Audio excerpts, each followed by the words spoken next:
ભાજપ પ્રદેશ પ્રમુખ દ્વારા પ્રદેશ સંગઠનની નવી ટીમની જાહેરાત કરવામાં આવી છે, જેમાં વલસાડ જિલ્લાને મહત્વનું પ્રતિનિધિત્વ મળ્યું છે. ધરમપુરના ધારાસભ્ય અરવિંદ પટેલની પ્રદેશ ભાજપના ઉપપ્રમુખ તરીકે વરણી કરવામાં આવી છે, જ્યારે વલસાડ નગરપાલિકાના પૂર્વ પ્રમુખ સોનલબેન સોલંકીને પ્રદેશ મંત્રીની જવાબદારી સોંપાઈ છે.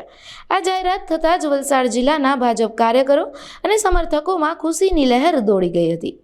આગેવાનોએ આ વરણીને વધાવી શુભેચ્છા પાઠવી હતી અને નવી જવાબદારી મળતા કાર્યકરોએ ફટાકડા ફોડી ઢોલ નગારાના તાલે નાચીને એકબીજાનું મોઢું મીઠું કરાવીને ભવ્ય ઉજવણી કરી હતી. આજે અમારા વલસાડ જિલ્લા માટે એક ઐતિહાસિક દિવસ છે, કારણ કે વલસાડ જિલ્લાને જે ભારતીય જનતા પાર્ટીનું ગુજરાતનું નવું સંગઠન બન્યું છે, એમાં 2 ઉચ્ચ હોદ્દા આપવામાં આવ્યા છે. વલસાડ જિલ્લાના જ અમારા ધરમપુરના લોકલાડીલા ધારાસભ્ય અરવિંદભાઈ પટેલને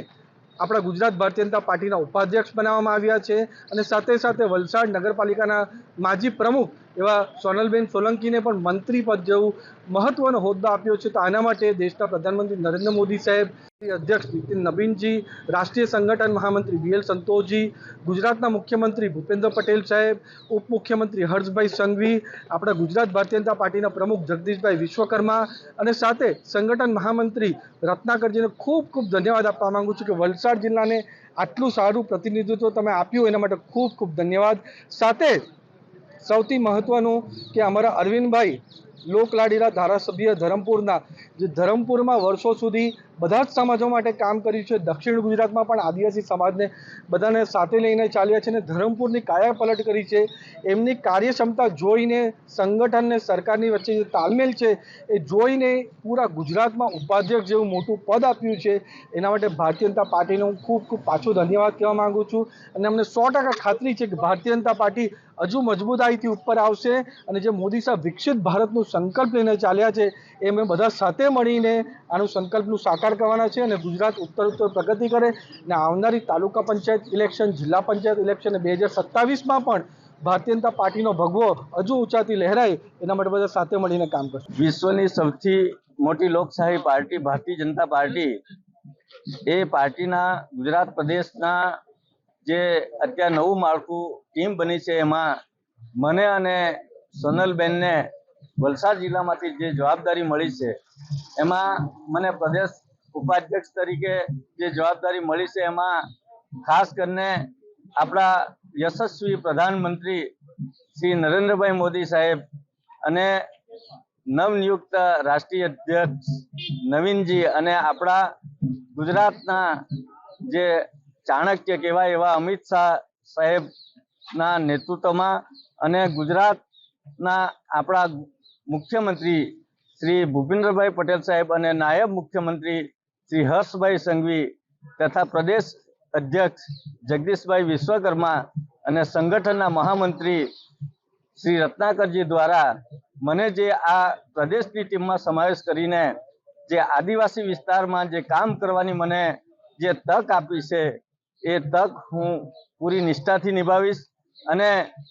આ પાર્ટી એ કાર્યકર્તા થકી બનેલી પાર્ટી છે, અને દરેક કાર્યકર્તાનું એમાં યોગદાન રહ્યું છે. આ દરેક કાર્યકર્તાને સાથે રાખીને એમને આપણી પાર્ટી ભારતીય જનતા પાર્ટીને આગળ વધારીશું. અને ખાસ કરીને કે આપણો વલસાડ જિલ્લો છે, એ વલસાડ જિલ્લો